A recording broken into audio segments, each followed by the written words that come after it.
Feminist Betty Friedan is widely acclaimed as one of the leading figures of the modern women's rights movement, advocating for rights that many women today take for granted. What was it like for conservative 1950 parents to raise these wild and free-spirited baby boomers in the 1960s?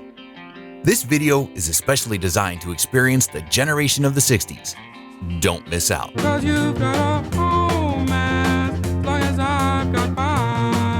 What are baby boomers? The post-World War II era was marked by a seismic shift in American demographics, leading to what we now know as the baby boom. Why did this happen? Well, theories abound. Some historians argue that it was a response to a deep-seated desire for normalcy after enduring 16 years of depression and war. Others suggest a more geopolitical motivation, speculating that it was part of a Cold War strategy to combat communism by simply outnumbering potential rivals. However, the most plausible explanation lies in more everyday circumstances. Think about this. Older Americans who had put off marriage and starting families during the Great Depression and World War II found themselves in maternity wards across the nation alongside young adults to embrace family life. The shift in marriage trends is telling. Back in 1940, the average American woman tied the knot at nearly 22 years old. By 1956, this age had dropped to a mere 20. Furthermore, only 8% of married women in the 1940s chose not to have children, a notable decrease from the 15% recorded in the 1930s. Why the sudden rush to the nursery? Confidence in the future played a significant role. The post-war era ushered in a wave of optimism. As corporations grew larger, labor unions promised generous wages and benefits, and consumer goods became more abundant and affordable than ever before. Many Americans were convinced that they could provide their families with the material comforts they had done without during the challenging years of the Depression and wartime. Now, let's shift our focus to the silent generation, the parents of the baby boomers. Born between 1928 and 1945, this generation witnessed major historical events, from the fall of the Nazis to the rise of the nuclear bomb, the specter of communism as an enemy, the McCarthy era, and the tension-filled years of the Cold War. The silent generation had a distinct parenting style characterized by working within the system rather than challenging it. They were quiet, avoiding actions that would draw attention to themselves. Parenting silently, they adhered to a philosophy of seen and not heard. Marrying and giving birth at young ages, they were also pioneers of divorce, with many opting for this path. Many of the silents raised their children to be seen and not heard. Don't forget to hit the like button if you're enjoying this video. How parents truly felt. One of the standout features that set baby boomers apart from their parents' cohort was a drastic change in fertility rates. However, it wasn't merely a numbers game. Female labor force participation surged among the boomers, and young women began entering professions previously dominated by men. Simultaneously, marriage rates plummeted, and the phenomena of cohabitation and divorce saw a dramatic rise. As baby boomers transitioned through the 15 to 24 age group, age-specific crime rates and drug use among young males skyrocketed. Some social scientists attribute these changes to demographic adjustments responding to low relative income. Despite average male earnings falling for baby boomers, the term yuppie, young urban professional, was coined to capture the high-consumption, low-savings lifestyle of many in this generation. The baby boomers were more than just a statistical anomaly. They were the first generation of children and teenagers with significant spending power.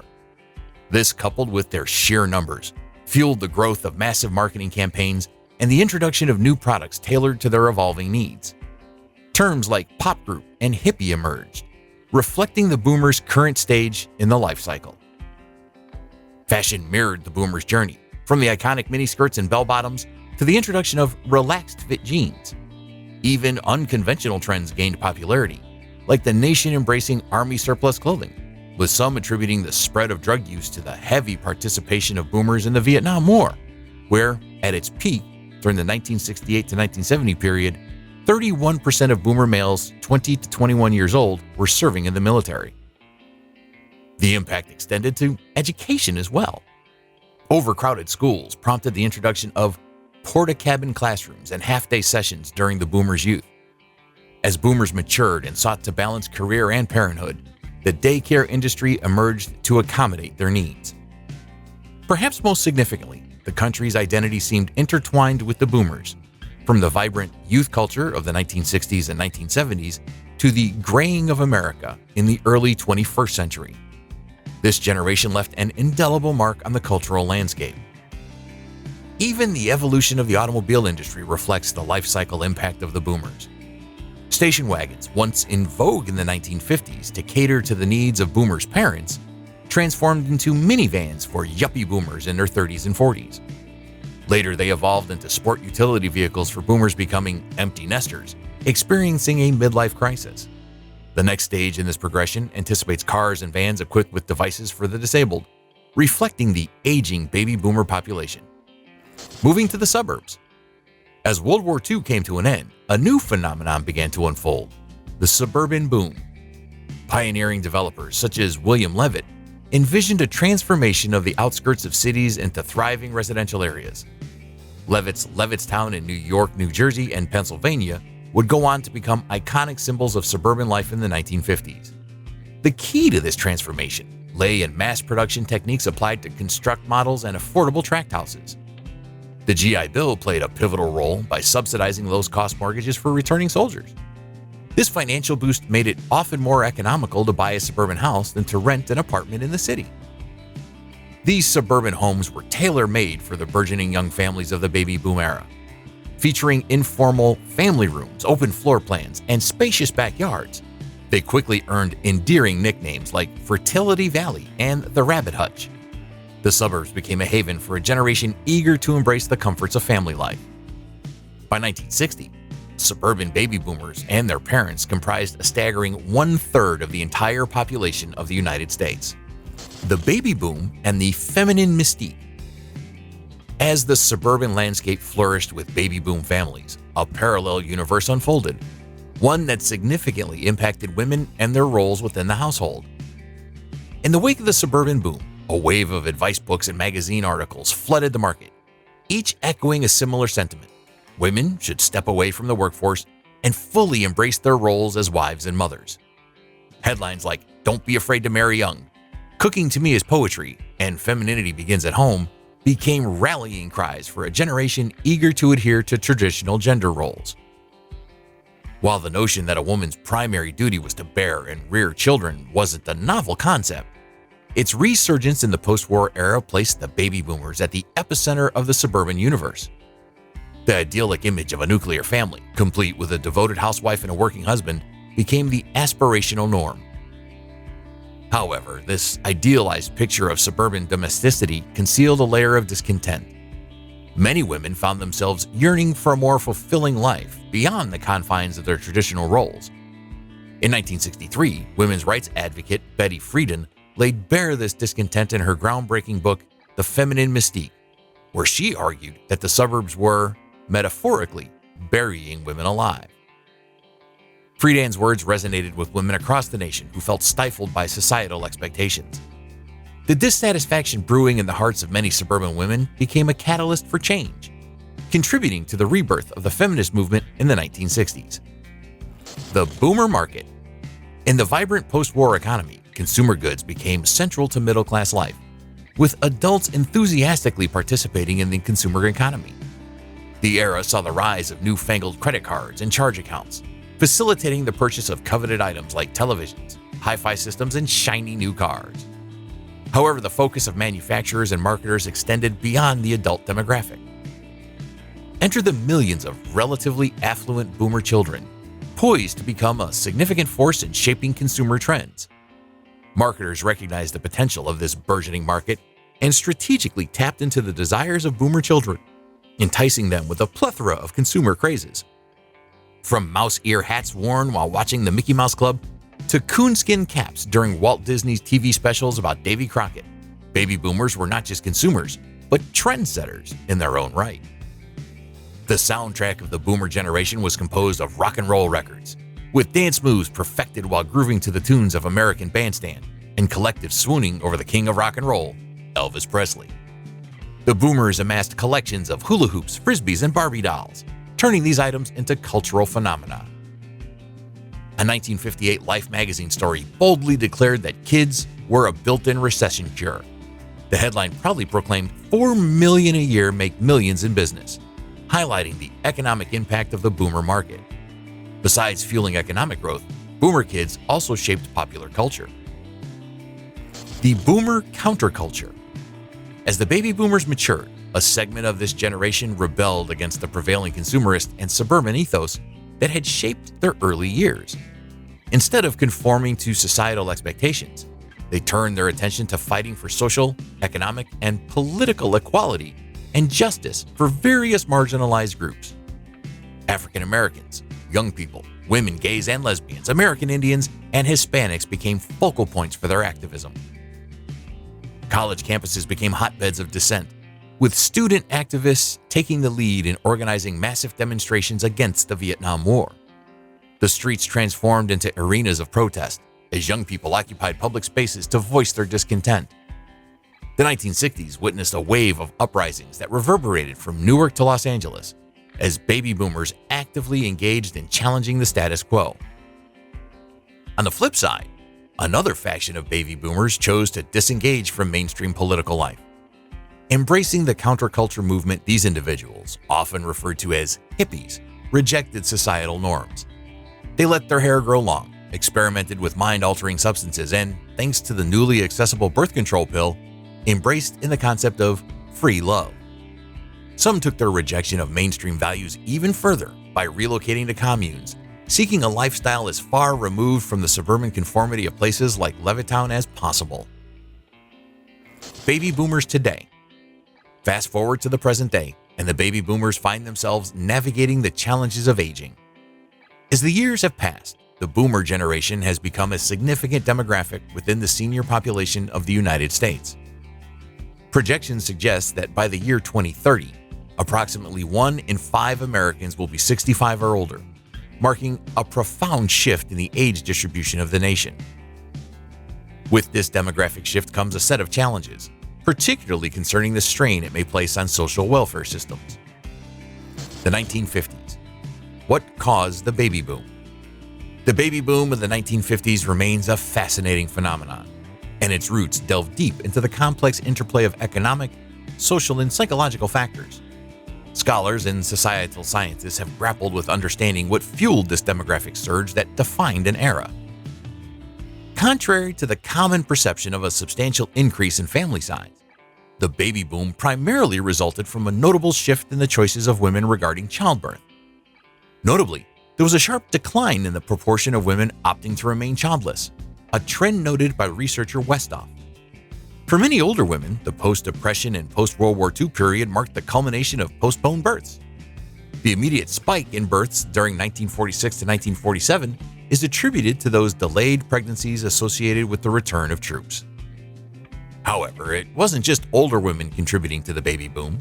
Younger women deviated from the historical upward trend in female labor force participation, choosing to stay home and start families. This departure persisted for nearly 2 decades, influenced by a combination of post-war exhilaration, economic optimism, and the affluence of a booming post-war economy. Generous provisions for returning GIs further reinforced the perception that young couples were both able and willing to support children. The seemingly positive relationship between income and fertility, while significant, fails to explain the subsequent baby bust of the early 1960s. This downturn, causing a sharp decline in fertility rates, was initially attributed to the introduction of the birth control pill in 1963.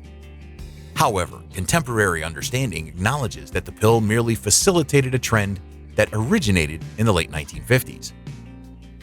Economists attempting to construct a unified theory to explain both the boom and bust focused on 3 primary factors: male income, female wages, and material aspirations. Their assumptions include the expectation that fertility rises with male income but falls with increased material aspirations and female wages. The latter is seen as a representation of the value of time foregone in the labor market for childbearing, a key element in the overall cost of raising children. In the realm of economic theories surrounding the baby boom, researchers have proposed intriguing perspectives, with one school of thought emphasizing the interplay between rising male incomes and falling women's wages. According to this line of thinking, the surge in the 1950s was propelled by increased male incomes and the decline in women's wages as they were displaced from wartime jobs. In contrast, the subsequent baby bust in later decades was attributed to the reverse scenario, falling male incomes and rising female wages. However, this economic narrative, while influential, only paints part of the picture. Another school of thought broadens the analysis by introducing a third factor: material aspirations. According to this perspective, shifts over time in the desired standard of living significantly shape the responses of young adults to changes in income across generations. Essentially, feeling affluent is not solely determined by absolute income levels, but also hinges on the ability to meet or exceed material aspirations. The roots of these material aspirations are believed to be deeply embedded in the standard of living experienced during one's formative years. Young adults, it is assumed, gauge their affluence based on their ability to attain a standard of living akin to or surpassing that of their upbringing. The size of a birth cohort relative to that of their parents becomes a crucial factor in achieving this desired standard of living. Here's how it unfolds. An excess supply of younger, less experienced workers in the job market depresses their wages relative to older workers. Conversely, excess demand for labor produces the opposite effect. Given that older workers are the parents of these young adults, their cohort size is presumed to impact their children's desired standard of living. Large cohorts may face challenges in realizing that material aspirations due to a competitive job market, while smaller cohorts might find themselves in a more favorable position. In applying this economic framework to the fertility cycle from 1936 to 1976, it suggests that the baby boom was a demographic adjustment made by young adults responding to changes in relative cohort size and induced shifts in relative income. The smaller cohorts born during the Depression entered the 1950s labor market with relatively low material aspirations, benefiting from both a robust economy and their advantageous cohort size. However, when the baby boomers entered the workforce in the 1970s and 1980s, their experience was starkly different.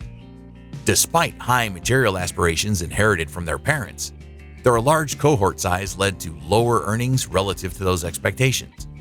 In response, the fertility rates of the baby boomers plummeted as they grappled to maintain their desired standard of living. Golden Age of Childhood. As we stroll down the memory lane of the 1950s, we find ourselves in the heart of what many recall as the Golden Age of Childhood, a time when Play-Doh, fried chicken TV dinners, and air-powered burp guns graced the useful days of America's 78 million baby boomers. It's an era when the Lego system of play took its inaugural steps in 1955, marking the birth of a cultural icon. And let's not forget the founding year of McDonald's Corp., which forever changed the landscape of fast food. Nostalgia wraps around the 1950s like a warm blanket, portraying it as an epoch of innocence and simplicity. A sentiment often echoed today as we yearn for the perceived safety and tranquility of that bygone era. There's a collective sigh, a worry that modern mass culture has eroded parental influence, with aggressive advertising distorting children's diets, body image, and attitudes toward material possessions.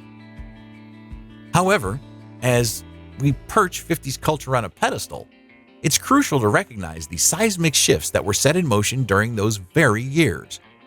In our longing for a simpler time, we might overlook the substantial strides that have made childhood today, in many aspects, safer and more sheltered.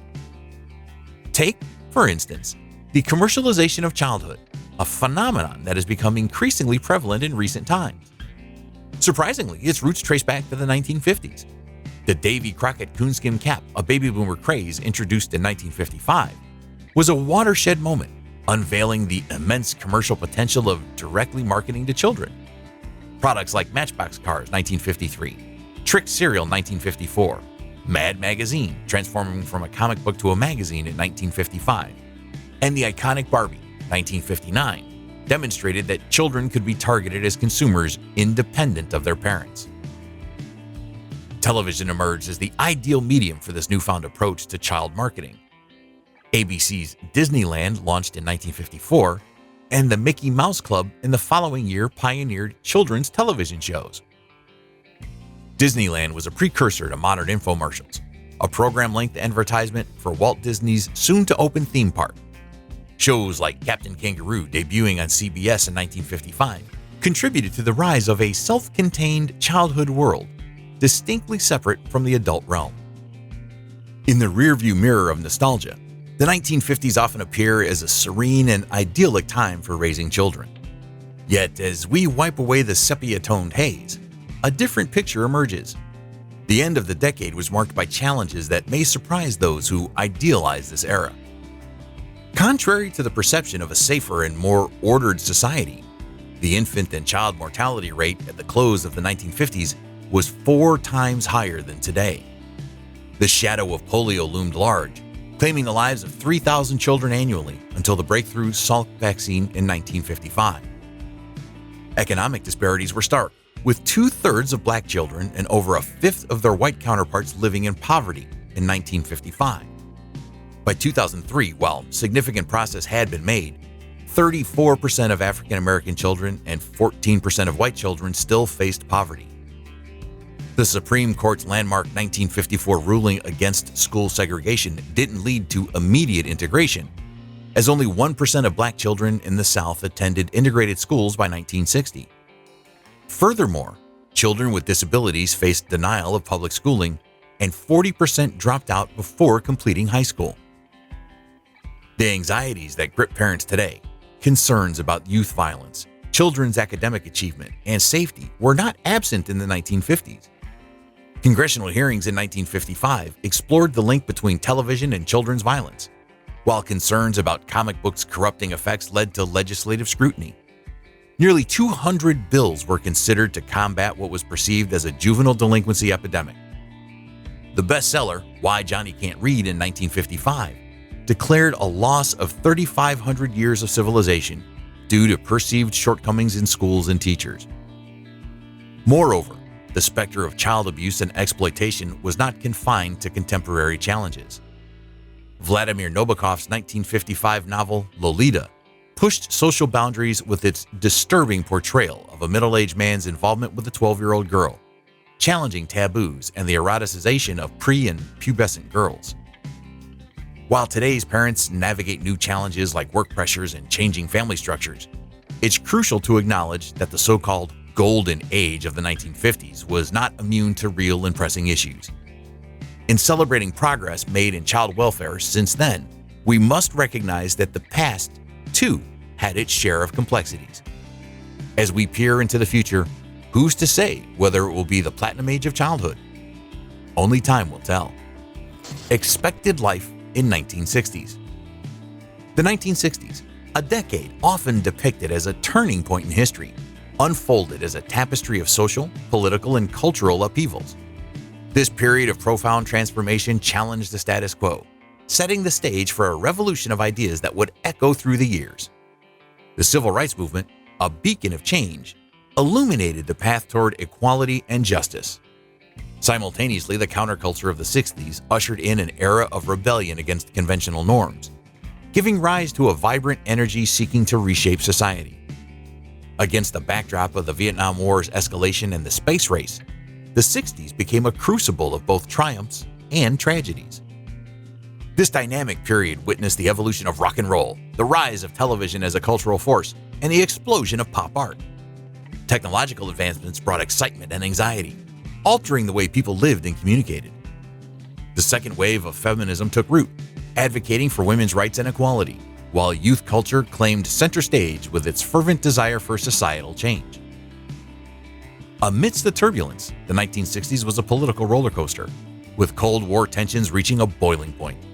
Events like the Cuban Missile Crisis placed the world on edge, demanding leaders who could navigate treacherous waters while offering hope for a brighter future. Enter iconic figures like John F. Kennedy and Martin Luther King Jr., who, in their distinct ways, fought for change and equality. As we delve into this tumultuous time, it becomes evident how politics not only shaped society, but also molded the lives of individuals. In examining the political climate, one pivotal event stands out: the Cuban Missile Crisis of October 1962. Faced with the imminent threat of Soviet nuclear missiles in Cuba, President Kennedy exhibited remarkable composure and diplomatic skill. His actions de-escalated what could have been a catastrophic conflict between superpowers, illustrating the weight of leadership in times of global uncertainty. The 1960s unveiled a pivotal chapter in American history, defined by a tense standoff between superpowers that fueled a subconscious yearning for freedom from overwhelming global threats. Delving into this era provides valuable insights into how political decisions shape our collective destiny, a timeless lesson resonating in today's quest for freedom from fear and strife. Amidst this global tension, the civil rights movement emerged as a powerful force fighting for racial equality and social justice, reshaping the very landscape of American society. Racial segregation, deeply ingrained in the South through Jim Crow laws, dictated the separation of African Americans from whites in schools, restaurants, and public spaces. In this turbulent decade, courageous leaders like Martin Luther King Jr. rose to prominence, advocating for nonviolent protests through eloquent speeches and transformative marches. His iconic I Have a Dream speech during the 1963 March on Washington crystallized the movement's vision for an integrated nation. Navigating the complexities of the 1960s, you would witness both triumphs and setbacks in the struggle for civil rights. Landmark legislation such as the Civil Rights Act of 1964 and the Voting Rights Act of 1965 marked significant progress in dismantling institutional racism. However, these victories encountered staunch resistance from white supremacists determined to preserve their power. The path to equality was fraught with violent confrontations and tragic assassinations, including the loss of Dr. King. Yet the resilience displayed by activists propelled America closer to the realization of a more equitable society. The emergence of youth culture in the 60s. In the midst of the tumultuous 1960s, a vibrant youth culture emerged, gently but decisively challenging societal norms and ushering in an era of self-expression, freedom, and experimentation. The rebellion of the youth became synonymous with the period as teenagers and young adults broke away from the conservative values of their parents, forging a generational gap that would come to define the decade.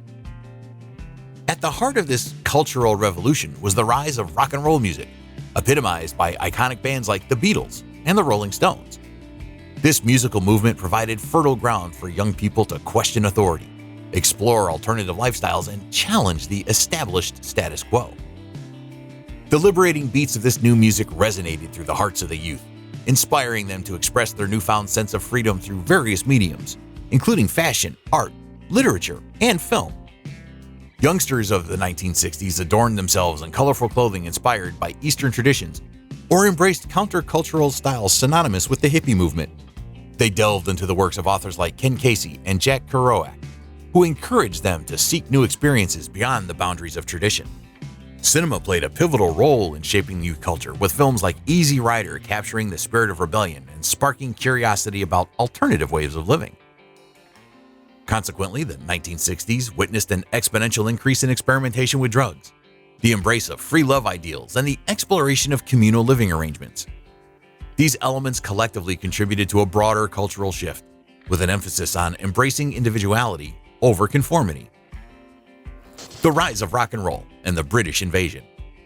Close your eyes and imagine being swept away by the explosive rise of rock and roll and the British invasion, a seismic shift that forever altered the musical landscape and fueled a rebellious youth culture destined to define an entire generation. Picture yourself caught in the thrill of this musical revolution, where the airwaves crackle with the sounds of groundbreaking artists from across the pond who not only shaped the sound, but redefined the look of popular culture.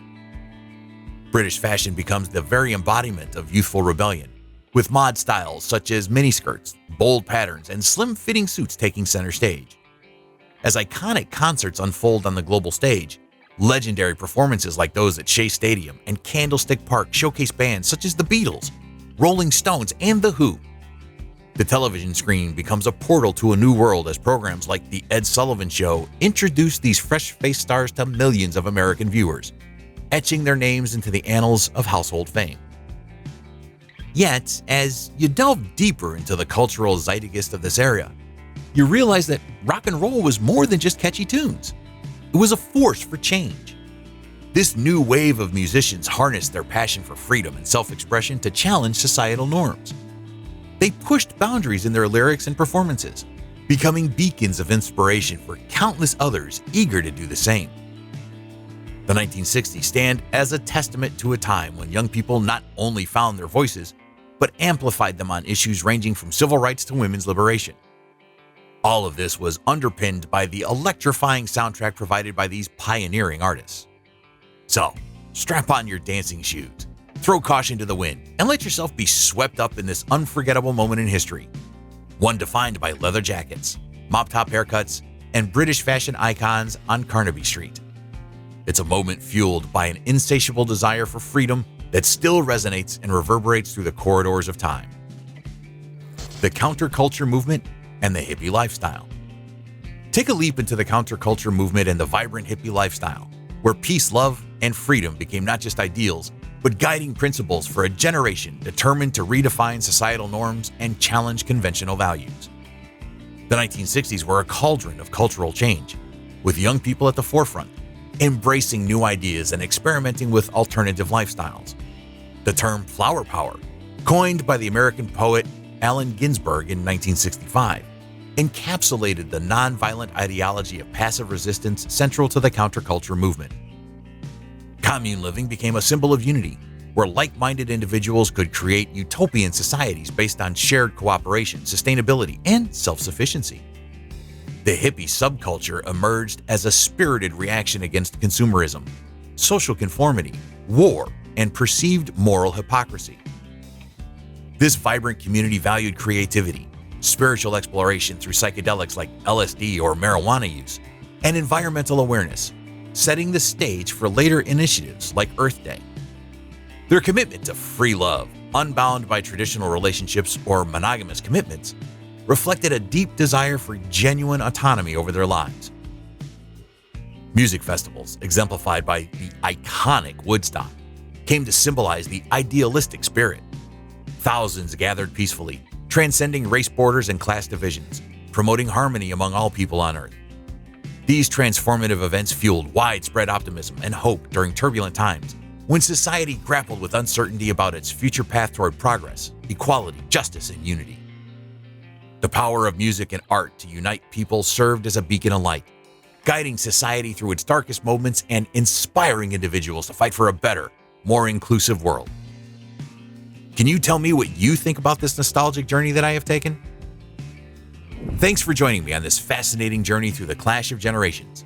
If you enjoyed this video, don't forget to hit that like button, subscribe for more upcoming videos, and ring the notification bell. Share your thoughts in the comments, and until next time, stay tuned.